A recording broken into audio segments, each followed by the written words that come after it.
5 LPA salary for fresh mechanical engineers. Yes, அந்த மாதிரி ஒரு கோர்ஸை நீங்கள் எதிர்பார்த்துட்டு இருந்தீங்கன்னா அது என்ன கோர்ஸ்னு இந்த வீடியோவில் நான் சொல்கிறேன். இந்த வீடியோ ஸ்கிப் பண்ணாமல் ஃபுல்லாக வாட்ச் பண்ணுங்கள். 5 LPA for fresher mechanical இன்ஜினியருக்கு.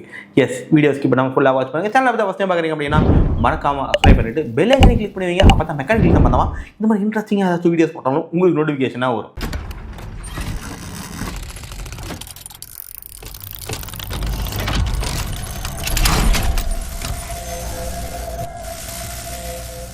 Welcome friends, உங்கள் கேகே ஃப்ரம் எம்இசி.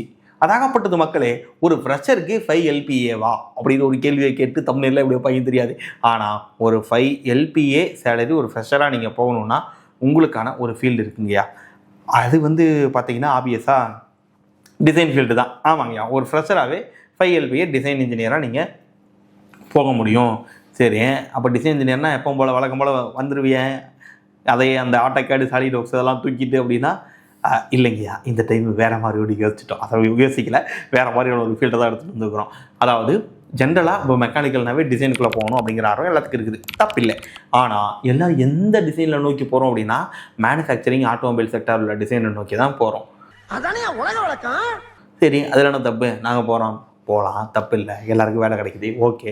ஆனால் எல்லாருக்கும் 5 LPA கிடைக்குதா?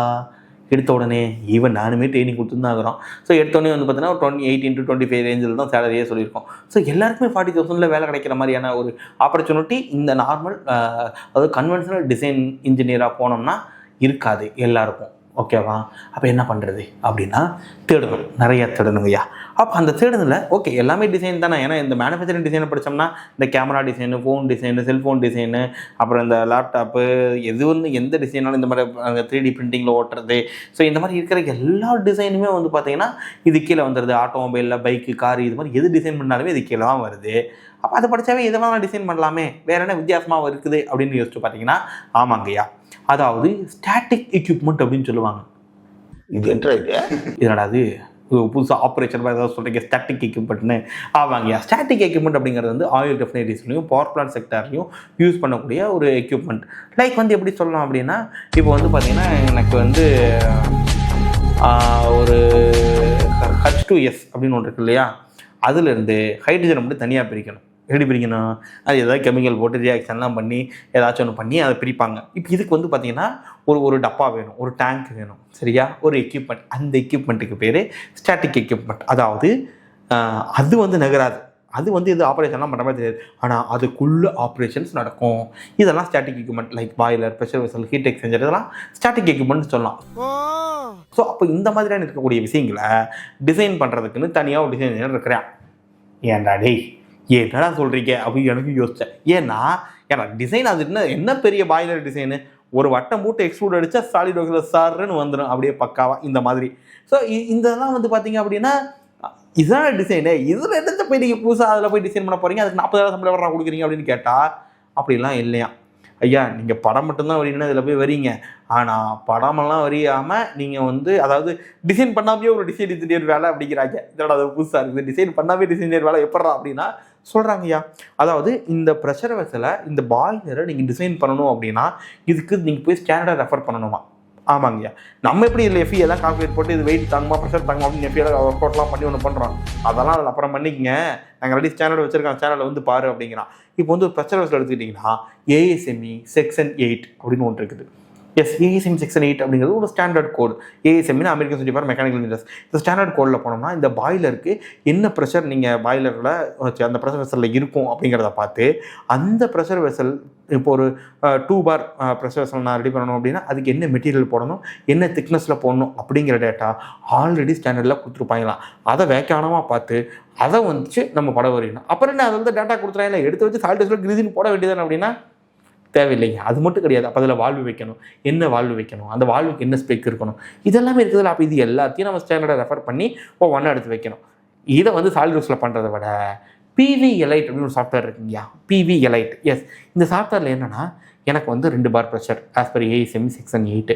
எஸ், இந்த மெட்டீரியல் எனக்கு ஓகே, இதை கொடுத்துரு, இந்த திக்னஸ் ஓகே தான், ஏன்னா இதெல்லாம் சஜஷனில் இருக்கும். ப்ளஸ் நம்ம ஸ்டாண்டர்டையும் ரெஃபர் பண்ணியிருக்கோம். அடுத்து என்ன வால்வு வேணும், என்ன டைப் ஆஃப் டிஷன்னா அந்த இடையில மூடி இருக்கும் இல்லையா, எட்ஜு, அதான் டிஷன்னு சொல்லுவோம். ஸோ அது என்ன டைப்பில் வேணும், இது எல்லாத்தையும் ஜஸ்ட் நீங்கள் ஆஸ் பர் ஸ்டாண்டர்ட் படி ஃபீட் பண்ணால் அவன் படத்தை வரைஞ்சி கொடுக்குறான். சார் அப்போ டிசைன் அந்த வட்டம் போட்டு எக்ஸ்ட்ரூட் கட்டு ரிவால்வ் கட்டு அதெல்லாம் பண்ண மாட்டோமா? எஸ், அது எதுவுமே இதில் பண்ண தேவையில்லையா? எல்லாமே ஜஸ்ட் டேட்டாவை கொடுத்தோம்னா அதுவே டிசைன் பண்ணி கொடுக்குமா. இந்த டேட்டாவை கொடுக்கறது தான் உண்மையான டிசைன் இன்ஜினியர் அப்படின்னு கருதப்படுகிறார்கள் இந்த ஆயில் அண்ட் கேஸ் இண்டஸ்ட்ரிக்குள்ளே, இந்த பவர் பிளான்ட் செக்டருக்குள்ளேயும். ஓகே, அப்போது இந்த ஸ்டாட்டிக் எக்யூப்மெண்ட் டிசைன் இன்ஜினியராக நீங்கள் ஆகணும் அப்படின்னா உங்களுக்கு இந்த ஸ்டாண்டர்ட்ஸை பற்றிலாம் தெரியணும். லைக் ஏஎஸ்எம்இ ஸ்டாண்டர்ட்ஸ், ஏஎஸ்எம்இலேயே பைப்பிங் ஸ்டாண்டர்ட்ஸ் இருக்குது. ஸோ இது அவ்வளோதான். ஏஎஸ்எம்இலேயே பார்த்தீங்கன்னா பிபிவிசி கோடுன்னு சொல்லுவாங்க, பாய்லர் ப்ரெஷர் வெசல் கோடுன்னு. அதுவே கிட்டத்தட்ட ஒரு 13 கோடு இருக்குது. ஸோ எல்லாமே தெரியும், 13 செக்ஷன்ஸாக பிரிச்சிருப்பாங்க. அதில் ஒவ்வொரு செக்ஷனை பற்றி மெயினாக தெரியணும். மேஜராக செக்ஷன் 8 இதை பற்றிலாம் நம்மளுக்கு தெரியணும். அங்கே என்ன வெல்டிங் வரும் அப்படிங்கிறதான் தெரியறதுக்கு செக்ஷன் 9 ஃபாலோ பண்ணிக்கணும். இந்த மாதிரி ஸ்டாண்டர்டாக தெரிஞ்சு அது மூலயமா டிசைன் பண்ண ஒருத்தருக்கு, ஒரு ஃப்ரெஷருக்கு 40,000 சம்பளம் கிடைக்குமா? ஓகே, 40,000 சம்பளம் எங்கே கிடைக்கும்? எந்த ஊரில் கிடைக்கும்? இந்தியாவுக்குள்ளே கிடைக்கும். அதுவும் ஊர்லாம் பார்த்திங்கன்னா பெங்களூர், சென்னை, கோயம்புத்தூர் இல்லை, சென்னை, பெங்களூர் இந்த மாதிரியான இடங்கள்ல தான் உங்களுக்கு இது மாதிரி ஸ்டாட்டிக் எக்யூப்மெண்ட் டிசைன் இன்ஜினியருக்கான வேலைகள் இருக்கிறது. நீங்கள் கொஞ்சம் சம்பளமும் பார்த்தீங்கன்னா கம்மி தான். அதாவது 5 LPA, இந்த 5 LPA சேலரிக்கு ஒரு ஃப்ரெஷராக போகிறதுக்கு நீங்கள் ரெடினா மட்டும் இதுக்கு அப்ளை பண்ணுங்கள். இல்லை சார் நாங்கள் இந்த சேலரியெல்லாம் கொஞ்சம் கம்மியாக இருக்குது, இதோட ஜாஸ்தி சேலரி எது கிடைக்குதோ அதுக்கு போகிறேன்னு நினச்சிங்கன்னா அதை நீங்கள் இது பண்ணுங்கள். ஆனால் இதில் நீங்கள் வரணும் அப்படின்னா கம்பல்சரி நீங்கள் வைடாக திங்க் பண்ணுற ஆளாக இருக்கணும். உங்களுக்கு பேசிக்காக பார்த்தீங்க அப்படின்னா ஒரு மெட்டீரியல் செலெக்ஷனை பற்றி மெட்டீரியல் நாலேஜ் உங்களுக்கு இருக்கணும். என்னென்ன மெட்டீரியல்ஸ்லாம் இருக்குது, என்ன மெட்டீரியல் எந்த மாதிரி ரியாக்ட் ஆகும் அப்படிங்கிற பேசிக் மெட்டீரியல் நாலேஜ்.